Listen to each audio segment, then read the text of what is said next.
Lady Aghori ముందు చెప్పినట్లుగానే తిరిగి తెలంగాణలో అయితే అడుగుపెట్టడం జరిగింది. అంటే పోలీసులు ఆమెని బోర్డర్ దాటించిన విషయం అయితే తెలిసిందే. ఆ తర్వాత ఏపీకి వెళ్ళిపోయి అక్కడ నుండి పుణ్యక్షేత్రాలు దర్శించుకోవడం, శ్రీకాళహస్తిలో ఒక పెద్ద హంగామా సృష్టించడం అయితే జరిగింది. అందరికీ తెలిసిందే, అందరూ చూస్తూనే ఉన్నారు. అయితే ప్రస్తుతం ముందుగా తాను ఏదైతే చెప్పిందో తిరిగి తెలంగాణ గడ్డ మీద అడుగు పెడతానని ఆమె ఎప్పుడైతే సవాల్ చేసిందో సవాలు చేసినట్లుగానే తిరిగి తెలంగాణలో అయితే అడుగుపెట్టడం జరిగింది. ఆమె తాజాగా మీరు చూసుకున్నట్టయితే ఇటీవల శంషాబాద్ ఎయిర్పోర్ట్ కాలనీలో ఏదైతే హనుమాన్ ఆలయంలో నవగ్రహాల విగ్రహాలను ధ్వంసం చేశారో ఆ ఘటన అయితే ఆమె తెలిసిన వెంటనే ఆమె తిరిగి ఇక్కడ హైదరాబాద్ రావడం అయితే జరిగింది. ప్రస్తుతం ఆవిడ శంషాబాద్లో ఉన్నటువంటి హనుమాన్ ఆలయాన్ని దర్శించుకుంది. అంతేకాకుండా అక్కడ ప్రత్యేక పూజలు కూడా చేయడం జరిగింది. తర్వాత అక్కడ నుంచి తాను జూకాల బయలుదేరేందుకు అయితే సన్నద్ధమైతే అవుతూ ఉండగా అక్కడ ఒక చిన్న ఘటన అయితే చోటు చేసుకుంది. ఇప్పుడు ఆమె అంటే అక్కడ ఉన్నటువంటి స్థానికులు కొందరు ఆమె కారులో ఉండగా ఆమెను చూసి కొంతమంది పురుషులు ఎవరైతే ఉన్నారో అక్కడ స్థానికులు ఆవిడని చూసి నవ్వారంట. ఆవిడ తనను అవహేళన చేశారని చెప్పి ఆవిడ అఫెండ్ అయితే అవ్వడం జరిగింది. కారులో కూర్చొని అసలు నేను మీకోసం పోరాడుతుంటే, నేను ఏదైతే సనాతన ధర్మం కోసం పోరాడుతున్నానో ఈ సమాజంలో మహిళల మీద జరుగుతున్నటువంటి అఘాయిత్యాలు, అకృత్యాలు ఏవైతే ఉన్నాయో వాటికి సంబంధించి వ్యతిరేకంగా నేను పోరాడుతున్నానో అలాంటిది నన్ను చూసి మీరు అవహేళన చేస్తారా, నన్ను చూసి మీరు నవ్వుతారా అంటూ ఆవిడైతే ఫీల్ అవ్వటం అయితే జరిగిందంట. అందుకనే అక్కడ నుంచి నేను కదిలేది లేదు అని చెప్పి కారులోనే కూర్చొని పైగా తాను అక్కడే ఆత్మార్పణ చేసుకుంటానని కూడా స్టేట్మెంట్స్ అయితే ఇవ్వడం జరిగింది. గతంలో కూడా అఘోరి ఆత్మార్పణకు సంబంధించి మనం వ్యాఖ్యలు చేయడం చూసాము. ఆ సమయంలోనే ఆవిడని పోలీసులు అయితే నిర్బంధించి ఆమె స్వగ్రామంలో ఆమె ఇంటిలో వాళ్ళ తల్లిదండ్రుల దగ్గర అయితే ఒక 3 రోజులు ఉంచడం జరిగింది.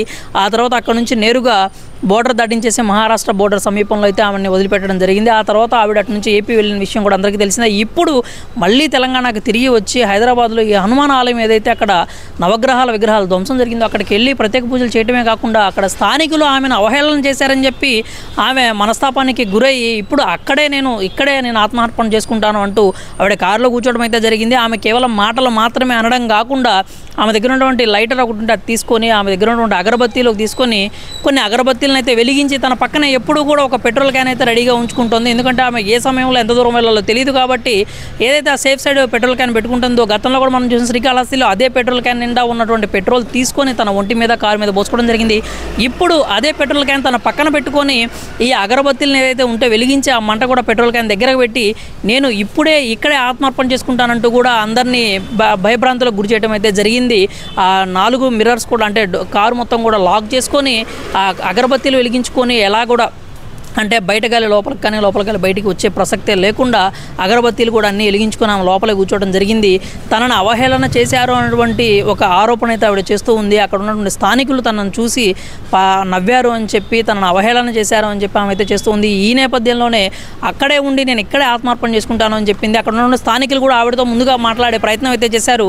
ఏదైతే ఇక్కడ ఈ ఎయిర్పోర్ట్ కాలనీలో హనుమాన్ ఆలయం దగ్గర కావచ్చు లేదంటే జూకాలలో కావచ్చు ఆత్మార్పణ చేసుకోవడానికి నేను సిద్ధంగా ఉన్నాను ఆవిడైతే చెప్పింది. అంతే తర్వాత మీడియాతో కూడా మాట్లాడడం జరిగింది. మీడియాతో మాట్లాడుతున్నప్పుడు కూడా ఆమె ఏమనిందంటే నేను కేదార్నాథ్లో ఉన్నటువంటి నా గురువు గారికి నేనైతే చెప్పడం జరిగింది, నేను ఆత్మార్పణ చేసుకోవడానికి సిద్ధంగా ఉన్నాను, నేను ఏ క్షణమైన ఆత్మార్పణ చేసుకుంటాను, అందుకు నేను సిద్ధంగానే ఉన్నాను, సనాతన ధర్మాన్ని కాపాడటానికి నా ప్రాణత్యాగం చేయడానికైనా కానీ నేను వెనకాడినంటూ మరోసారి స్పష్టం చేశారు. మరోసారి స్పష్టం చేయడం మాత్రమే కాకుండా తన గురువు గారికి ఆత్మార్పణకు సంబంధించినటువంటి అంటే రిక్వెస్ట్ కూడా పెట్టుకున్నాను నేను. ఆయన ఎప్పుడైతే ఆర్డర్ ఇస్తారో సరే నువ్వు ఆత్మార్పణ చేసుకో అని చెప్పి ఆయన ఆర్డర్ కనుక ఇచ్చిన వెంటనే నేను ఎక్కడ ఉంటే అక్కడ ఆత్మార్పణ చేసుకుంటాను అని చెప్పి ఆవిడైతే వ్యాఖ్యలు చేయడం జరిగింది. అంతేకాకుండా ప్రస్తుతం ఆమె ఏంటంటే ఆమెను చూసి నవ్వారు అని చెప్పి ఆవిడ ఇప్పుడు అక్కడ కూర్చొని అంటే అక్కడ నుంచి అంటే ముందు హనుమాన్ ఆలయంలో ఏదైతే పూజలు చేసుకొని వచ్చి కారులో ఎక్కితే పోలీసులు కూడా ఆమె అక్కడి నుంచి వెళ్ళిపోతుంది అనుకున్నారట. కానీ కారును మాత్రం రోడ్ సైడ్ పక్కకు పెట్టేసి అక్కడే ఉండి ఆవిడ ఇలాగ అగరబత్తీలు వెలిగించుకొని లాక్ చేసుకొని కారు కూర్చోవడం అయితే జరిగింది.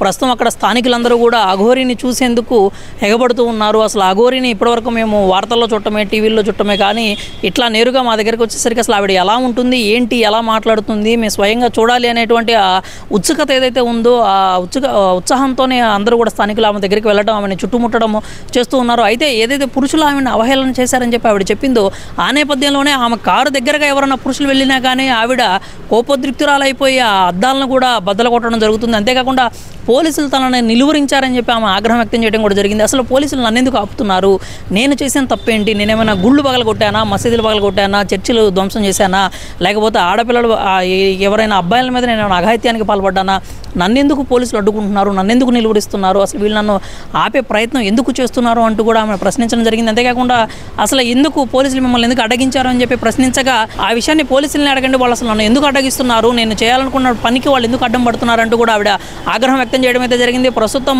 శంషాబాద్లోని ఎయిర్పోర్ట్ కాలనీలో ఒక ఉద్రిక్త వాతావరణం అయితే నెలకొంది. అక్కడ ఎవరైతే అక్కడ గుమిగూడుతూ ఉన్నారో ఆ స్థానికులను అయితే పోలీసులు చెదరగొట్టే ప్రయత్నం చేస్తున్నారు. ఎవరు కూడా ఆ కారు దరిదాపుల్లో కూడా ఉండకుండా ఉండేలా పోలీసులు అయితే జాగ్రత్త పడుతున్నారు. ఎందుకంటే ఆమె పక్కనే ఉన్నటువంటి పెట్రోల్ క్యాను, అంతేకాకుండా ఆమె చేతిలో ఉన్నటువంటి అగరబత్తీలు కావచ్చు, ఎప్పుడు ఏ క్షణంలోనైనా కానీ ఏ ప్రమాదమైనా జరిగేటువంటి ఆస్కారం అయితే ఉంది. ఆ నేపథ్యంలోనే పోలీసులు ఆ కారు దగ్గరలో కూడా ఎవరిని ఉండకుండా ఉండేలాగా వాళ్ళైతే చూసుకుంటున్నారు. అక్కడ ఉన్నటువంటి స్థానికులను చెదరగొట్టడం జరిగింది. ఎవరు కూడా కారు దరిదాపుల్లో ఉండకుండా ఉండే ప్రయత్నాలు అయితే పోలీసులు తీసుకుంటూ ఉంటున్నారు. కానీ ఆ అఘోరి మాత్రం అక్కడి నుంచి కదిలే ప్రసక్తి అయితే కనిపించడం లేదు. ఎందుకంటే తననే అవహేళన చేశారనేటువంటి ఆరోపణ అయితే ప్రధానంగా చేస్తూ ఉంది. అక్కడ ఉండే స్థానికులు కూడా కొంతమంది ఏదైతే ఉన్నారో ఆమె చర్యలు చూసిన తర్వాత కొంచెం దిగ్భ్రాంతికి గురవడం జరిగింది. ఒక అఘోరి ఇలా చేస్తుందా అని చెప్పి, అంతేకాకుండా ఆ కారు దగ్గరకు కూడా ఎవరు వెళ్ళొద్దు అని చెప్పి వాళ్ళే చెప్పుకోవడం జరిగింది. ఎందుకంటే ఎప్పుడు ఏం జరిగిద్దో ఎవరు చెప్పలేరు. ఆవిడ కావాలని చేసినా అనుకోకుండా చేసినా అక్కడ ఉండే పెట్రోల్ కనుక ఏదైనా ఈ నిప్పురవ కానీ తగిలితే అక్కడ ఆ కారు కావచ్చు, అక్కడ ఉన్నటువంటి అఘోరి కావచ్చు, ఆ కారులో ఉన్న అఘోరి కావచ్చు, లేదంటే ఆ చుట్టుపక్కల ఉన్నటువంటి స్థానికులకు కూడా ఊహించని ప్రమాదం జరిగేటువంటి ఆస్కారం అయితే ఉంది. అందుకనే స్థానికులు కూడా ఎవరు ఆ కారు దగ్గర ఉండకుండా పోలీసులు అయితే జాగ్రత్తలు తీసుకుంటున్నారు. అక్కడ నుంచి ఆవిడ జూకాల వెళ్తానని చెప్పింది. మరి అక్కడికి వెళ్తుందా, లేకపోతే ఇక్కడే ఉండి సాయంత్రం కంటే ఇక్కడే ఉండి ఆమె నిరసన అనేది తెలియజేయడం జరుగుతుందా, లేదంటే పోలీసులు ఆమెను అక్కడ నుంచి గతంలో అయితే జస్ట్ నిర్బంధించారు, ఈసారి ఏమన్నా ఆమెను అదుపులోకి తీసుకోవడం లేదంటే అరెస్ట్ చేయడం లాంటివి ఏమైనా చేస్తారా, మరోసారి బోర్డర్ దాటించే ప్రయత్నం చేస్తారా అనే విషయాలు అయితే తెలియాల్సిందే. ప్రస్తుతం మాత్రం శంషాబాద్ ఎయిర్పోర్ట్ కాలనీలో అయితే హై టెన్షన్ వాతావరణం నెలకొని ఉంది. అఘోరి చేసిన పనికి అక్కడ ఉన్నటువంటి స్థానికులందరూ కూడా దిగ్భ్రాంతికి గురవడం జరిగింది.